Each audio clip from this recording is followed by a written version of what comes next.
Nós já sabemos que a Bíblia Sagrada tem 5 objetivos principais: ensinar os princípios de Deus, produzir fé, preservar de pecar, mostrar o caminho verdadeiro e alimentar o homem. Mas por que a Bíblia é dividida em capítulos e versículos? Por que dividimos a Bíblia em Antigo e Novo Testamento?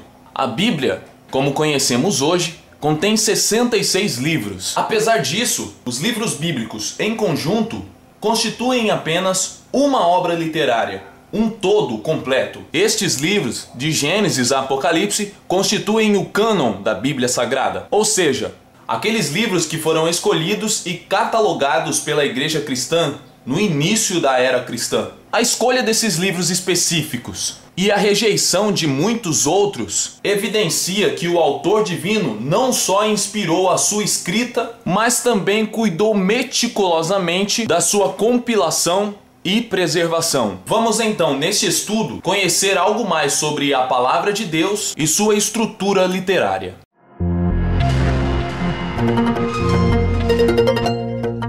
Falando sobre as principais divisões da Bíblia: Antigo e Novo Testamento. A Bíblia é mais do que apenas um livro. É uma valiosa biblioteca de 66 livros, agrupados em 2 partes. 39 livros, escritos originalmente em hebraico e aramaico, compõem o Antigo Testamento. E 27 livros, escritos originalmente em grego, compõem o Novo Testamento. Hoje em dia, é comum chamar as escrituras escritas em hebraico e aramaico de Antigo ou Velho Testamento. Isso se baseia na leitura de 2 Coríntios capítulo 3, versículo 14, em algumas versões bíblicas. No entanto, o uso de Antigo ou Velho Testamento nesses escritos é incorreto. A palavra testamento originalmente significa pacto, aliança, e este acordo se refere a uma forma de perdão dos pecados instituída por Deus ao homem. O apóstolo Paulo não se referia às escrituras escritas em hebraico e aramaico na sua inteireza. Ele estava falando do antigo pacto da lei, registrado por Moisés no Pentateuco, os 5 primeiros livros da Bíblia, e que constitui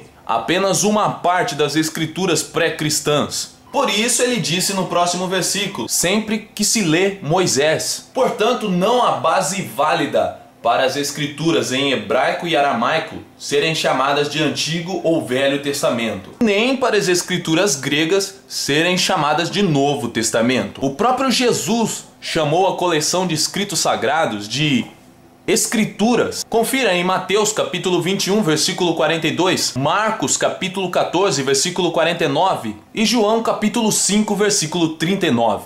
O apóstolo Paulo chamou-a de Sagradas Escrituras, Escrituras ou Sagradas Letras. E sobre a divisão em capítulos e versículos? A subdivisão em capítulos e versículos não foi feita pelos escritores originais da Bíblia Sagrada, mas foi uma adição muito útil realizada séculos depois. Os massoretas dividiram a Bíblia em versículos. Daí, no século 13 da era cristã, acrescentaram-se as divisões em capítulos. Por fim, em 1553, a edição de Robert Stein da Bíblia em francês foi publicada como a primeira Bíblia completa, com as atuais divisões de capítulos e versículos. Mas essas não são as únicas divisões da Bíblia. Você sabia que a Bíblia contém divisões literárias? A Bíblia está dividida em 4 tipos de literaturas: históricos, poéticos, proféticos e epístolas. Vejamos como se classifica o Antigo Testamento. Primeiro vamos falar dos livros históricos. Incluem os livros Gênesis, Êxodo, Levítico, Números, Deuteronômio, Josué, Juízes, Rute, 1º e 2º Samuel, 1º e 2º Reis, 1º e 2º Crônicas, Esdras, Neemias e Esther. Depois, vem os livros poéticos da Bíblia. Começam no livro de Jó, Salmos, Provérbios, Eclesiastes e Cantares de Salomão, ou Cântico dos Cânticos. Assim passamos para a terceira divisão, os livros proféticos, que são os livros de Isaías, Jeremias, Lamentações de Jeremias, Ezequiel, Daniel, Oséias, Joel, Amós, Obadias, Jonas, Miqueias, Naum, Abacuque, Sofonias, Ageu, Zacarias e Malaquias. Vejamos agora como é feita a divisão dos livros do Novo Testamento. Primeiro vem os livros históricos, começando no Evangelho de Mateus, Marcos, Lucas, João e também o livro de Atos, que são os livros históricos. São chamados históricos porque descrevem a história de Jesus, desde o nascimento, morte e ressurreição, bem como a origem da igreja. Depois dos livros históricos do Novo Testamento, a segunda divisão literária são as epístolas ou cartas. Ao todo são 21 epístolas, sendo que 13 delas foram escritas por Paulo. Estas são Romanos, 1ª e 2ª Coríntios, Gálatas, Efésios, Filipenses, Colossenses, 1ª e 2ª Tessalonicenses, 1ª e 2ª Timóteo, Tito,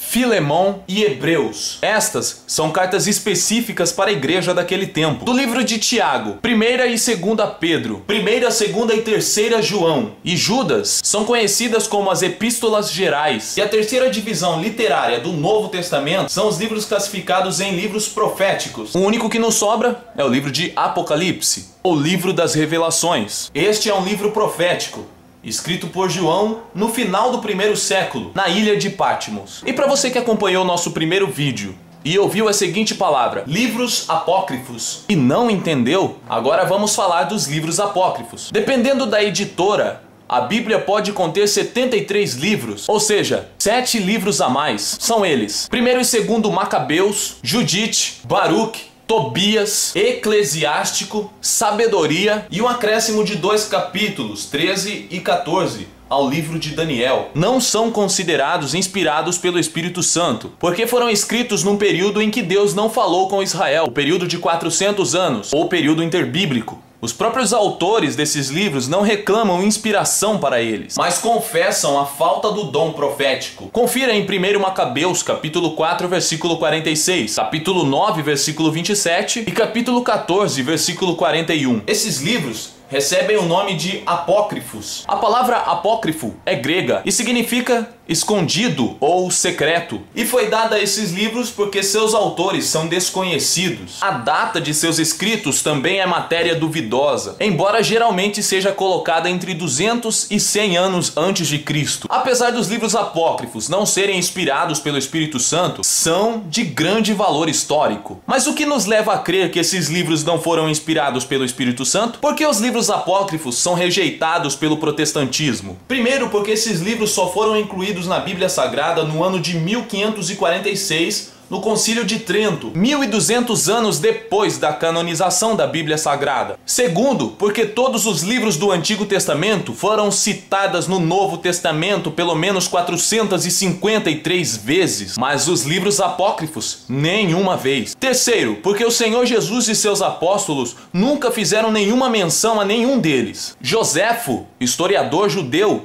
rejeitou-os, e Jerônimo, ao traduzir a Vulgata, versão da Bíblia em latim, rejeitou reconhecê-los. Quarto, porque em 2º Macabeus capítulo 15, versículos 35 ao 39, o autor se desculpa caso não tenha sido claro em sua narração, o que torna claro a falta de inspiração divina. Erros históricos, inexatidões e evidentes histórias e discursos de ficção aparecem. Por essas razões, os livros apócrifos não são aceitos pelo protestantismo, não são aceitos como canônicos, e por esses motivos não serão citados em nossos estudos. Por outro lado, se sua Bíblia contiver esses livros, não significa que ela não servirá para o estudo. Você pode usá-la normalmente, porém, com essa única observação que acabamos de falar. No nosso próximo vídeo, nós deixaremos de falar propriamente da Bíblia e começaremos a falar sobre alguns assuntos bíblicos. E o primeiro assunto a ser tratado dentro da Bíblia